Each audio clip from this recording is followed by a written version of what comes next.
guys, it's me again, Puspita Mayangsari. I know, I'm really sorry. Aku udah lama banget menelantarkan kalian.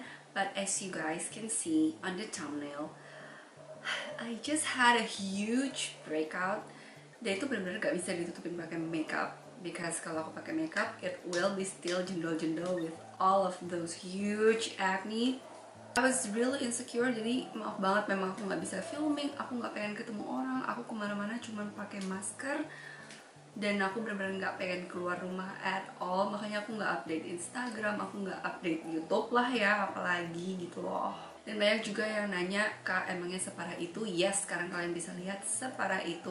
Pokoknya kemarin udah mau sembuh ya minum Accutane. Well, it's a different story. Kalau kalian pengen nonton, kalian bisa lihat video yang kemarin aku buat. Ini ceritanya lain lagi, oke? Just sit tight. By the way, aku mau disclaimer dulu, aku bukan dokter umum, apalagi dokter kulit ya. So I'm not an expert, tapi di sini aku cuman ingin berbagi pengalaman aku yang aku rasain, dan juga dari pengalaman teman-teman yang aku baca di blog dan juga forum Female Daily, dan juga aku tanya pendapat dokter kulit aku yang sekarang, jadi bukan yang dulu.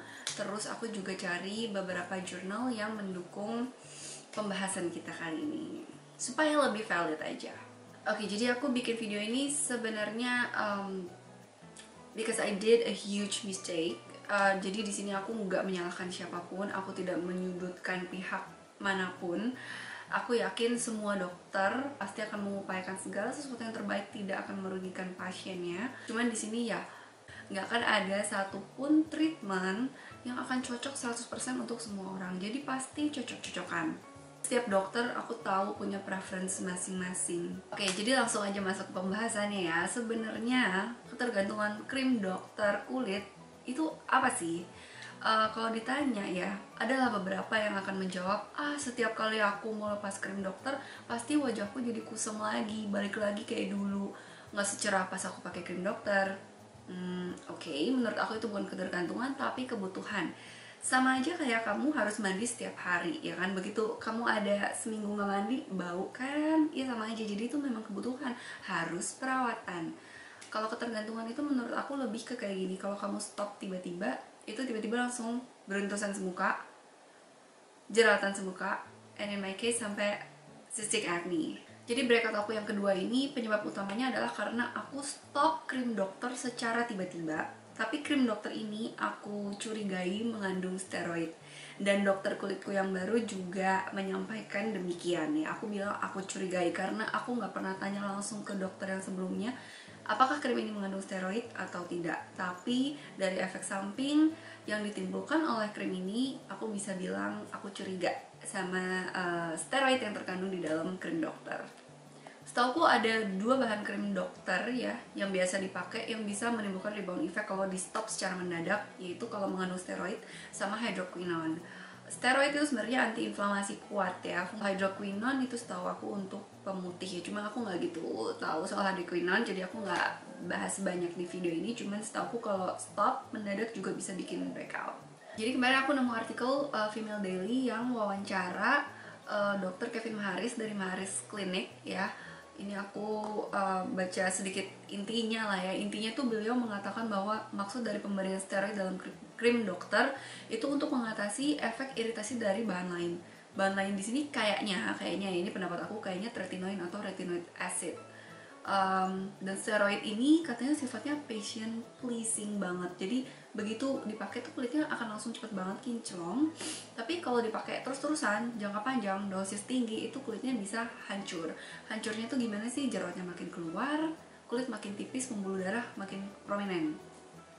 Nah, jadi beliau biasanya hanya kasih steroid di pot kecil untuk misalnya eksim. Dan steroid ini nggak boleh digunakan jangka panjang. Masalahnya ya sebenarnya pasien itu banyak yang rebus resep terus-terusan tanpa kontrol lagi ke dokter. Mungkin katanya karena regulasi di apotek di sini kurang ketat, jadi dia bisa tebus terus. Tapi kan aneh ya kalau orang, ada yang pernah aku baca 5 tahun pakai krim dokter nggak pernah lepas-lepas, begitu lepas langsung pem.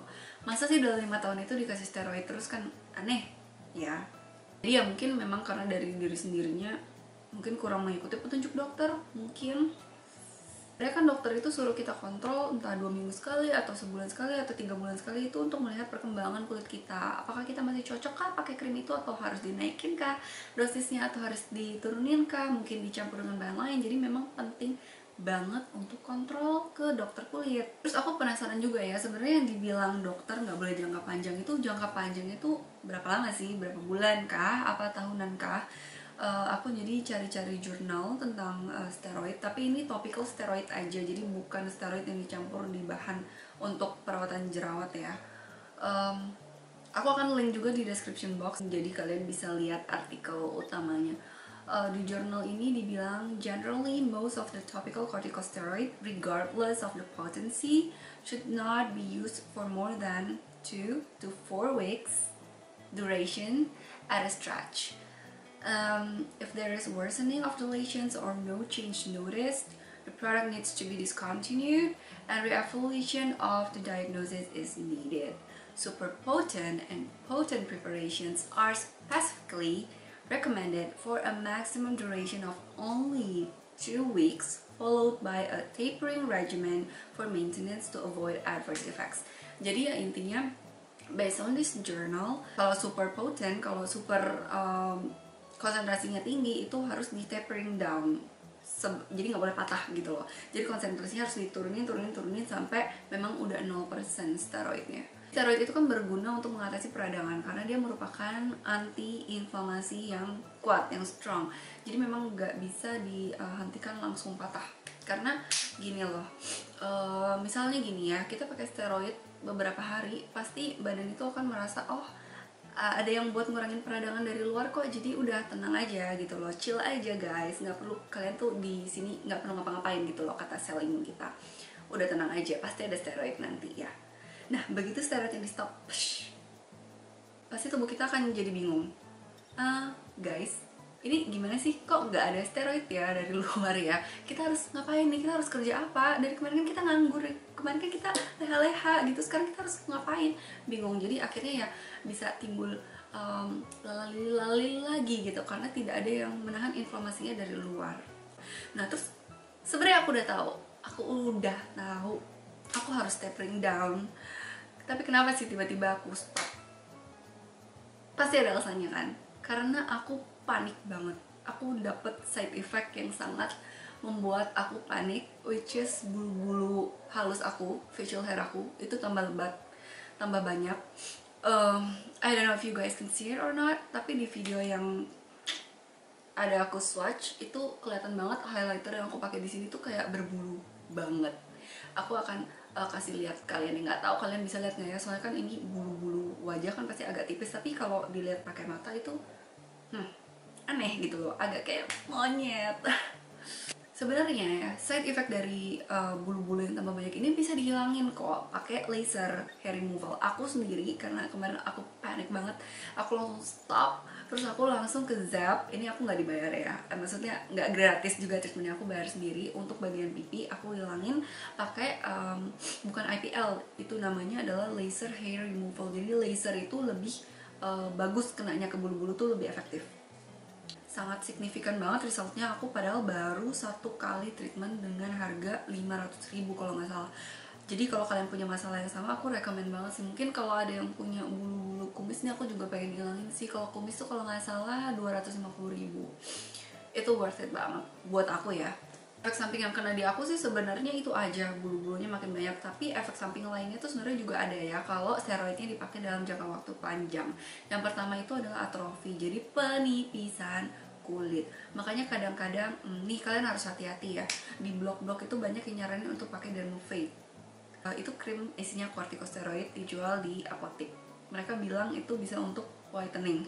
Padahal sebenarnya itu corticosteroid. Cuma karena memang ada dia efek penipisan, jadi mungkin dikiranya itu krim whitening, padahal bukan. Kalau kalian pakai jangka panjang dan dipakai di seluruh wajah dan tiba-tiba di stop, hati-hati aja bu. Ada juga yang bilang kalau pakai krim yang ada steroidnya tuh putihnya jadi nggak wajar gitu, jadi belang sama leher. One of you guys actually comment bilang kalau kulit aku putihnya nggak wajar, dan disitu aku juga mulai kayak curiga gitu. Jadi ya waktu itu aku memutuskan untuk stop aja krim dokternya. Terus yang kedua itu bisa menyebabkan urat-urat di wajah tuh makin prominent. Mungkin karena ada penipisan kulit juga ya. Jadi spider veins-nya tuh makin keluar, jadi makin kelihatan. Itu sebenarnya kalau nggak lama-lama banget, katanya sih bisa balik lagi. Jadi it's a reversible condition. Tapi mungkin kalau udah lama banget, mungkin susah kali ya balik laginya. My case tadi yang bulu-bulu tambah banyak itu namanya trikosis, hipertrikosis. Dan bisa juga terjadi dermatitis perioral, jadi kemerahan dan sedikit kayak ada bumps, little bumps gitu di sekitar mulut. Fotonya kurang lebih kayak gini, jadi dia merah-merah di sekitar mulut. Aku pribadi sih nggak pernah mengalami ya. Nah, efek samping ini namanya juga efek samping ya. Nggak semuanya muncul di setiap orang, dan munculnya juga pasti beda-beda, mungkin di jangka waktu tertentu. Si A, kalau si B mungkin di setahun gitu baru kelihatan. Jadi memang berbeda-beda banget. Baik lagi ya, jadi setiap dokter itu pasti punya rencana perawatan masing-masing ya kan. Ada yang preferensinya mungkin memang pakai steroid untuk mengurangi iritasi, ada yang preferensinya sama sekali nggak usah pakai steroid aja, seperti dokter Kevin Maharis yang tadi diwawancara sama Female Daily, dan juga dokter kulit baru aku yang sekarang gitu. Mereka prefer untuk nggak pakai steroid. Kalau memang perlu banget ya paling di pop kecil aja gitu ya, untuk mungkin aku pernah sih kayaknya dikasih setelah treatment ya, jadi untuk bagian yang merah-merahnya aja, tapi itu benar-benar kecil banget, kayak 3 hari juga habis gitu, benar-benar jangka pendek banget. Karena mungkin menurut mereka mungkin efek samping yang ditimbulkan oleh steroid itu terlalu besar kali ya, jadi mereka lebih nyaman untuk nggak pakai steroid aja gitu dari awal. Dan aku juga lebih prefer nggak pakai steroid aja gitu dari awal.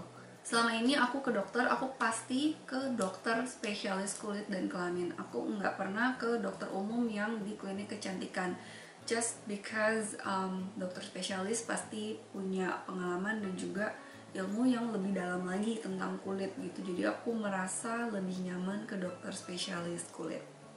Oke, segitu aja pembahasan hari ini. Mohon maaf ya kalau ada kata-kata yang mungkin salah ya. I'm not an expert. Sekali lagi aku bilang not an expert. Sekarang sih kalau kondisi kulit aku, kalian bisa lihat ini udah tinggal bekas-bekasnya. Teksturnya udah jauh membaik daripada yang sebelumnya, itu bener-bener jerawatnya meradang parah. I did lots of things. Aku perawatan di dokter kulit, aku juga dietnya ketat banget, dan juga aku minum herbal dari Sensei. Jadi untuk kedepannya aku akan bikin video lainnya lagi, tentunya berkaitan dengan perjerawatan ini. Nanti aku akan update, tapi jangan lupa like dulu and subscribe. Terus jangan lupa share ke teman-teman kalau kalian merasa ini bisa membantu teman-teman kalian. Dan mungkin nanti aku akan cerita juga gimana sih akhirnya aku bisa berdamai dengan jerawat ini sampai aku sebodo amat ini. Aku sekarang bodo amat tiap hari nggak pakai makeup. Kadang-kadang sih pakai bedak tabur, kadang-kadang aja. Cuman most of the time aku begini aja. Alright, so that's it. I'll see you soon. Semoga berguna videonya.